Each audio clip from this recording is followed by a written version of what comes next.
क्या आपके जीवन में भी ऐसी समस्याएँ हैं, जिनका कोई समाधान आपको दिखाई नहीं देता? क्या आपने कभी पूरी श्रद्धा से प्रार्थना की है, लेकिन फिर भी मंजिल दूर लगती रही है? और क्या आप भी साईं बाबा की असीम कृपा और उनका सानिध्य पाना चाहते हैं? यदि हाँ, तो आज का ये वीडियो आपके लिए अत्यंत महत्वपूर्ण है, क्योंकि आज हम बाबा की एक ऐसी रहस्यमयी लीला का मर्म जानेंगे, जो हमें बताएगी कि सच्चे भक्त की परीक्षा क्यों ली जाती है। और बाबा की कृपा आखिर किस प्रकार प्राप्त होती है? ये लीला आपके मन के अनेक संशयों को दूर कर सकती है। बाबा कब, किस समय, किस भक्त को अपना बना लेंगे, ये कोई नहीं जानता था। जैसे पारस पत्थर के स्पर्श से साधारण लोहा भी स्वर्ण के समान मूल्यवान बन जाता है, वैसे ही बाबा की एक कृपा दृष्टि भक्त के जीवन को धन्य बना देती थी।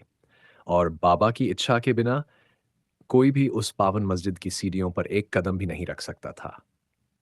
जी हाँ, मैं उसी पवित्र मस्जिद की बात कर रहा हूँ, जो आज संपूर्ण विश्व में द्वारका माई के नाम से प्रसिद्ध है।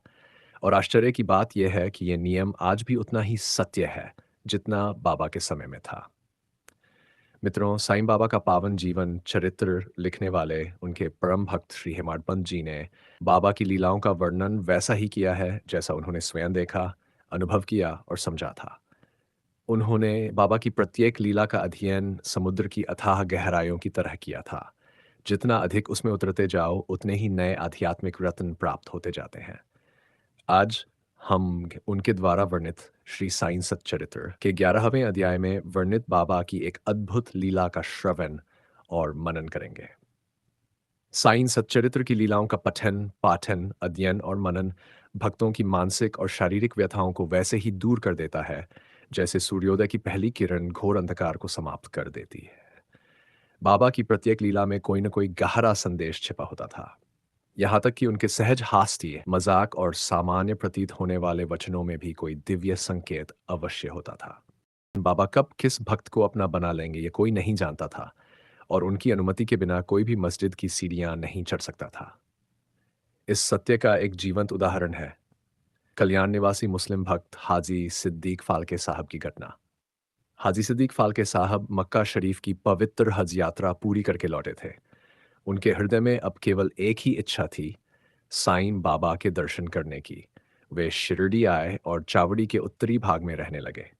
लेकिन आश्चर्य की बात यह थी कि पूरे 9 महीनों तक वे मस्जिद में प्रवेश नहीं नहीं कर सके। उनकी स्थिति ठीक वैसी थी, जैसे कोई प्यासा व्यक्ति नदी के किनारे बैठा हो, लेकिन किसी कारणवश जल ग्रहण न कर पा रहा हो।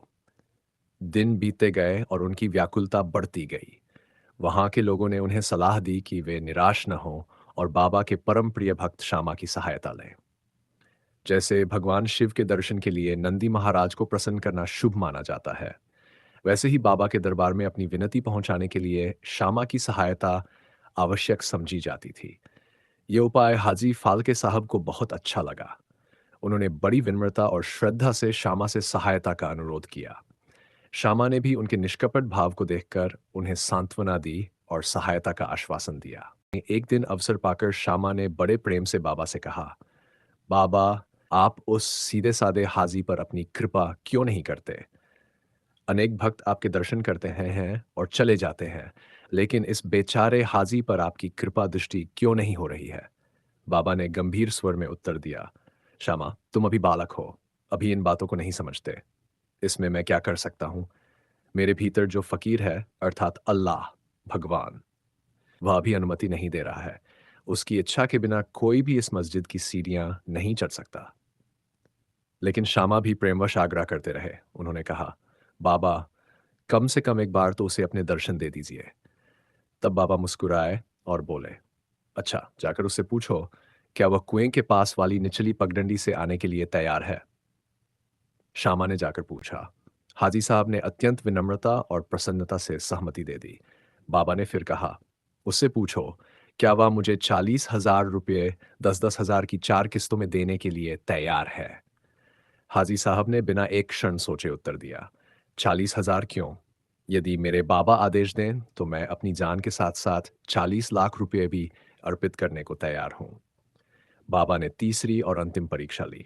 उन्होंने कहा, जाकर उससे पूछो, कल मैं मस्जिद में एक बकरा हलाल करने वाला हूं, वह उसमें से क्या खाना पसंद करेगा? मांस, नाद या अंडकोश? हाजी साहब ने अत्यंत श्रद्धा से सिर झुकाकर उत्तर दिया, यदि बाबा के भोजन पात्र से बचा हुआ एक ग्रास भी मुझे प्राप्त हो जाए, तो मैं अपने आप को संसार का सबसे भाग्यशाली व्यक्ति समझूंगा। यह सुनते ही बाबा अचानक अत्यंत उत्तेजित हो उठे। उन्होंने पास रखा पानी से भरा मिट्टी का मटका उठाकर जमीन पर दे मारा।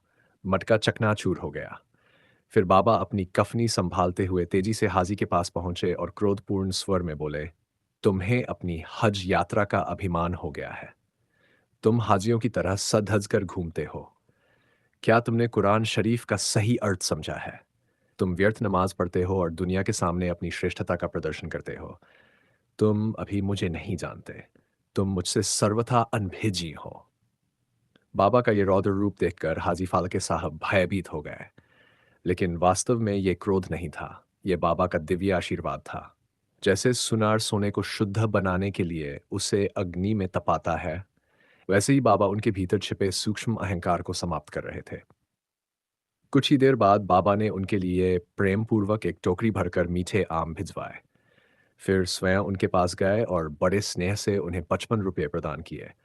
अब बाबा का असीम प्रेम उन पर बरसने लगा। हाजी साहब कभी भी किसी भी समय मस्जिद में आ जा सकते थे। बाबा कभी कभी उन्हें अपने साथ भोजन करने के लिए भी बुलाते थे। इसके बाद भी बाबा ने अनेक अवसरों पर उन्हें 10 रुपये और 15 रुपये देकर अपना स्नेह प्रकट किया। मेरे प्रिय साईं प्रेमियों, बाबा की ये लीला हमें एक अमूल्य शिक्षा देती है। बाबा को किसी भी प्रकार का अहंकार, दिखावा और खोखला ढोंग बिल्कुल पसंद नहीं था। वे सच्चे अर्थों में भक्तवत्सल थे। उनका प्रेम गंगा की निर्मल धारा की तरह निरंतर अपने भक्तों पर बरसता रहता है। याद रखिए, जब बाबा क्रोधित होते हैं, तो वे अपने भक्तों पर नहीं, बल्कि उनके भीतर छिपी हुई बुराइयों पर क्रोधित होते हैं। उनकी डांट भी कृपा होती है, उनका क्रोध भी कल्याणकारी होता है, और उनकी परीक्षा भी अंततः भक्त को अपने और निकट लाने के लिए होती है। आइए हम सभी बाबा की इन पावन लीलाओं का बार बार स्मरण करें। अपने अंतर्मन में झांकें और देखें कि कहीं हमारे भीतर भी अहंकार, दिखावा या कोई ऐसी दुर्भावना तो नहीं छिपी जो हमारे दयालु बाबा को पसंद न हो।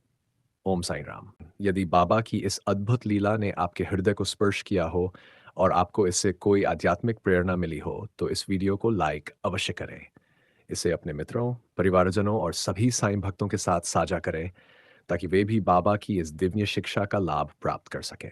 चैनल को सब्सक्राइब करें और बेल आइकन अवश्य दबाएं, ताकि बाबा की ऐसी ही प्रेरणादायक और कल्याणकारी लीलाएं आप तक सबसे पहले पहुंचती रहें। कमेंट बॉक्स में ओम साईं राम अवश्य लिखें, और यदि बाबा की कृपा से जुड़ा आपका कोई अनुभव हो, तो उसे भी हमारे साथ साझा करें। आप सभी पर साईनाथ महाराज की कृपा बनी रहे। हम शीघ्र ही फिर मिलेंगे बाबा की एक और अद्भुत, रहस्यमयी और कल्याणकारी लीला के साथ। तब तक जहां भी रहें, प्रसन्न रहें, स्वस्थ रहें और बाबा के पावन स्मरण में सदैव लीन रहें। ओम साईं राम। धन्यवाद।